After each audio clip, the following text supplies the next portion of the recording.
To God be the glory for the great things he has done. Pastor Cook, God bless you.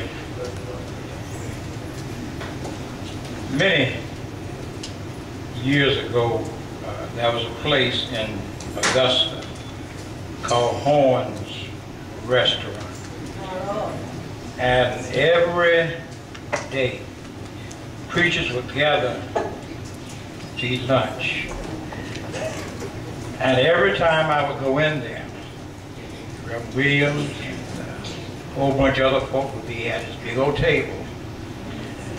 And at that time, I was an avid reader, so I would take a book with me.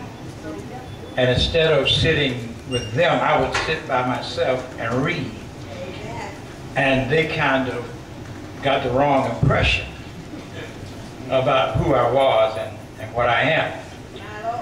So one day, one of the preachers who were at the table saw me and asked me, he said, "Do you know Reverend Joe Williams?"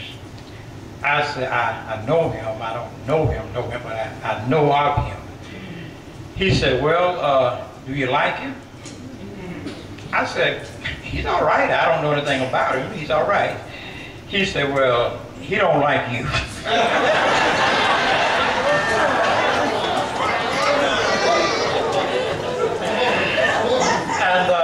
I said, "Is that right?" He said, "Yeah." He said, "In fact, at the table the other day," he said, "I don't know who you think you are. Every time you come in, you got to sit by yourself. So you ain't no preacher because you can't preach your way out of a wet paper bag." I said, "Well, now, if he said that about me, I don't ever remember seeing him in the congregation where I preach." I said, "But anyway, if that's how he feels, that's how he feels." But now, that fellow who told me that, I don't ever see him anymore. I don't know anything about where he is now, what he's doing. But Joe Williams is my friend now. We see each other almost every day. We talk almost every day. We share with each other almost every day about life, about ministry, about all different things. And yet we eat a lot together. Amen. Not at Horns anymore because it's closed, but we find other places to eat. But a friend is what a friend does. And you can say a whole lot of stuff.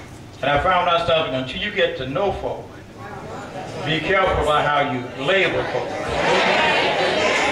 Because a lot of times you don't know people, and you can't go by their persona. You have to get to know them. But I can say this, that Joe and me know each other now. Joe and me are very good friends. And like I said, the other guy, I don't ever see him, but I see Joe. And Joe and I share a lot together. So I thank God for him as being my friend. And if you're going to have a friend, you got to show yourself a friend. Joe has shown himself to be a friend. And I might be able to preach my way out of a wet paper bag now. Because every year now I preach for Joe 2 or 3 times. So, but I thank God for him, and he is my friend.